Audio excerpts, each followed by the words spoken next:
Welcome back. All right, so I wanted to do a video centered on one team today, and I thought, you know what? A lot of people are talking about last night's game with Carolina for different reasons than I want to talk about Carolina in this video, but it's talking about Carolina nonetheless. The Canes have had an interesting and inconsistent month of December. I want to talk about that, but I want to look at their overall record too. They're currently sitting at 22, 13, and 1, which is better than last year. Last year they were 19, 13, and 4 at this point. But the previous season they were 24, 6, and 6, 36 games into the season, and the season prior to that 26, 8, and 2. So better than last year, yes. But the previous two seasons, ridiculous numbers at this point in the year, and this is where you can point out as well, hey, those teams didn't win Stanley Cups, which is fair, and a regular season where your numbers aren't necessarily as good does not necessarily mean you can't win a Stanley Cup. So looking at their month of December, it starts with a home game against Seattle that they lost 4-2. That game was tied 1-1 after the first. Kochetkov ends up saving 24 out of 28. Kochetkov's been played a ton this month. Then another home game against Colorado. They win that one 5-3. That game was tied one apiece after the first. Kochetkov saves 16 out of 19. One thing that helps with the overplaying of Kochetkov, they don't allow a ton of shots, but it's still, they're playing Kochetkov a lot, including the next game as well. In fact, you'll see Kochetkov's name for the first 5 games. So they go on the road. They lose 4-3 against the Islanders. They did lead that game 1-0 after the first. Crazy second period, and the Islanders end up winning it 4-3. Kochetkov saved 21 out of 25 in that game. Then they come back home. They win against San Jose 3-2. That game was tied 1-1 after the first. Kochetkov saves 21 out of 23. And then Kochetkov plays again in a home game against Ottawa, which they lost 3-0. A huge win for Ottawa. That game was tied 0-0 after the first, and Kochetkov saves 19 out of 21. And this is where Tokarski comes into the picture, as he played at home against Columbus, a game that Carolina won 4-1. They led that one 2-0 after the first. Tokarski saves 27 out of 28 there. Then, still at home, they win 4-0 against the Islanders. So a bit of revenge after losing on the road against the Islanders. The 4-0 win, it started with a 2-0 lead after the first, and they just kept it going from there. And Kochetkov, the busiest any goaltender has been all month for Carolina. 32 saves on 32 shots. So Kochetkov did pretty well, even though he faced 32 shots that night. Then they're on the road against Washington. It's Kochetkov again. They lose that one 3-1. They trailed 1-0 after the first. Kochetkov saves 19 out of 22. In the next game, they're away from home again. They're at New York against the Rangers. They won that one 3-1. They trailed 1-0 after the first, and then with the comeback victory, Kochetkov saves 22 out of 23. Now, Tokarski's played 2 of their 3 most recent games, starting with against Nashville. They lose that one away from home 5-2. They trailed 1-0 after the first. They never really got it going against Carolina. Tokarski saves 20 out of 24. Against Nashville, I should say, as Carolina. Tokarski saves 20 out of 24 against the Preds. Then they go to New Jersey. They lose that one 4-2. They trailed that one 2-1 after the first. Kochetkov saves 19 out of 23. And last night they came home. They win 5-2 against the Devils in the second half of a back-to-back. It was tied 0-0 after the first. Tokarski saves 21 out of 23. And Tokarski, you could argue, has the better numbers for the month. And they are a little better than Kochetkov's, but Kochetkov's been played a ton. And then the question becomes one of, so when does Freddie Anderson come back, and what does their goaltending look like at that point? Does Anderson play a lion's share of games because he's had so many games off? Does Kochetkov split duties with him? How's that going to work? Now, they only have one game left in December. That is on New Year's Eve. They're in Columbus against a Blue Jackets team that they won at home against, but Columbus is better at home than they are on the road, so that's something to keep in mind. Carolina's been in this holding pattern, though, throughout the month. So looking at who they've lost against, you've got losses against Seattle and the Islanders. Those hurt. Those are teams below the playoff line. Ottawa, a team that's currently above the playoff line, in part because of that win against Carolina. They lost as well against Washington. No shame there. Loss against Nashville. That's a team that's below the playoff line by a bunch.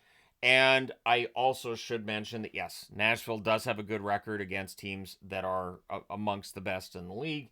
And then they lost that game in New Jersey, which they avenged with the win at home last night against New Jersey, which I understand there's a lot of controversy about that game and all. but I still wanted to talk about Carolina. Now, the month of January doesn't start easy. They start in Florida against a Panthers team that is very Jekyll and Hyde. That's on Thursday the 2nd. Then they come back home to play against Minnesota on Saturday the 4th. The Minnesota Wild, a team that's been very inconsistent this month as well. So, could be a very wild game indeed against the Wild. And then they on Sunday are at home again, this time against Pittsburgh. Then they go on the road for one game. They play against Tampa Bay on Tuesday the 7th. And then they have 3 at home. So 5 out of 6 at home early in January. That should bode well for them. So here they have a 3-game homestand or 4-game homestand. They won 3 out of 4 there. So definitely playing well at home. Thursday the 9th, they're at home against Toronto.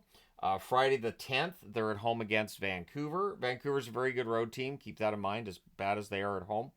And then they're at home on Sunday the 12th against Anaheim. Anaheim also a team that plays much better on the road than they play at home. On Wednesday the 15th, they're in Buffalo. Buffalo seems to be getting better. I think it's because I've started using the goat head magnet more than I've been using it.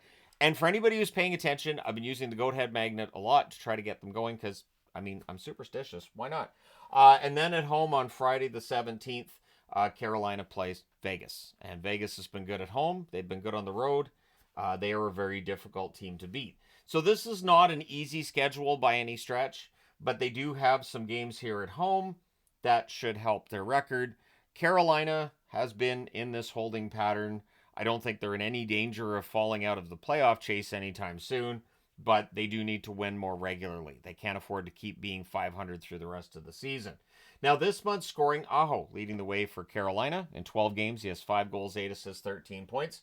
Roslovic, 12 games, 4 goals, 5 assists, 9 points for him. Svechnikov, 12 games, 4 goals, 4 assists, 8 points. I think Svechnikov is capable of being a point-per-game player. I think he's capable of being a 40-goal scorer as well. Just one man's opinion and all that. Seth Jarvis, 12 games, 2 goals, 6 assists, 8 points. Gostisbehere, 11 games, 1 goal, 7 assists, 8 points. Necas, who has been the talk of New Jersey fans over the last, 12-plus hours. 12 games, 2 goals, 5 assists, 7 points. Canes fans aren't worried about any kind of melodrama around him. They're more concerned with the fact that the offense has dropped off after the ridiculously hot first couple of months he had. And then Brent Burns, 12 games, 2 goals, 4 assists, 6 points. Burns has actually been more productive recently than he was to start the season. Kotkaniemi's one to keep an eye on because we always expect a little more from Kotkaniemi. 12 games, 2 goals, 1 assist, 3 points. I know the points are never going to come when it's Kotkaniemi we're discussing. I get that, but I wanted to throw him on the board. And Jackson Blake, who has started to get points again. I think he has points in back-to-back games. In 12 games this month, 1 goal, 1 assist, 2 points. But I did mention him in the hot and cold video where I was talking about players that are on hot streaks and cold streaks. Blake was ice cold, and now he's getting it going again.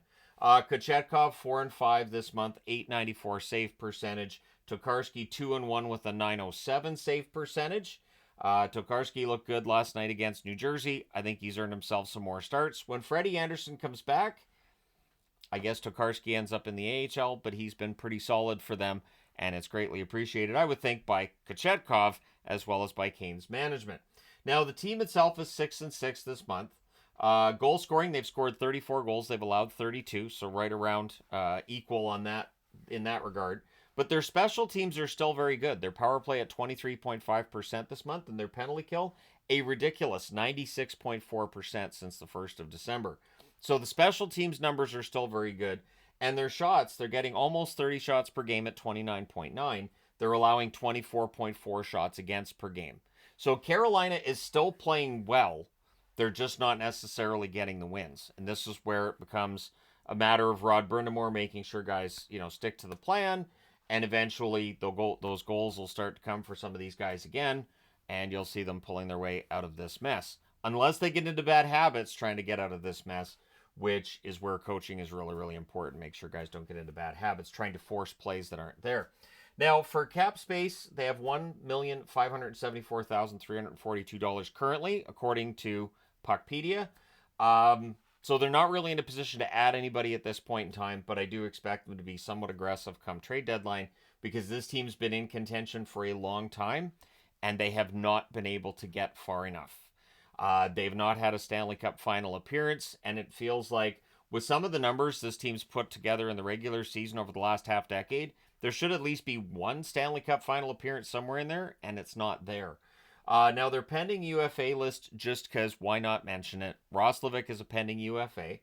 Robinson's a pending UFA. He has been a huge bargain for Carolina so far this year. He has not been scoring this month as well as he did the first couple, but no one expected him to score like he did the first couple of months, so that's just a bonus.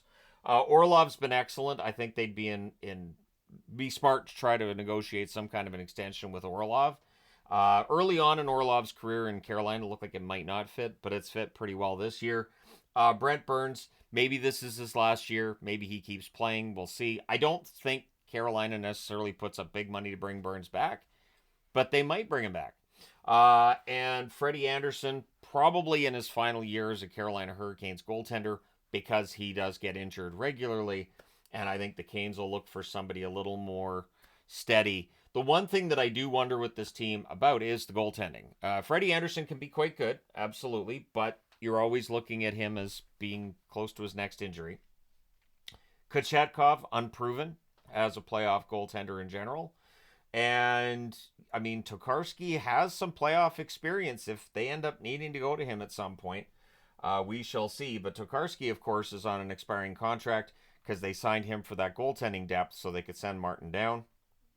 And I think Tokarski's been good. So far, limited sample size, but considering what was expected of him, I think he's been all right. A 907 save percentage is still a little bit above league average. I think the league average is still at 900 or 901. I haven't looked for the last little bit, but I think the save percentage around the league is sitting at near that 900 mark, so his 907 is not bad at all. But I guess the question I have with Carolina is whether or not this team is going to win a Stanley Cup. They remind me of the 2018 Washington Capitals on some level, in that I don't think many people are picking them, if any, to be the Stanley Cup champions this year. I guess there's some that are going to be picking them, but it feels like the hype around Carolina's kind of died down. And that was the case with Washington in 2018, because the previous two seasons, they were ridiculous in the regular season and just fell apart in the playoffs. So nobody was betting on them in 2018, and then they won the Cup. So it feels like Carolina's in a similar position, but let me know your thoughts in the comment section below as always. Do you think this team can win a Stanley Cup, or is this team still going to run out of goals when they need them in the playoffs? Let me know your thoughts. Hit like and subscribe if you haven't done so already. Thank you guys so much for all your support as always. I will talk to you again soon.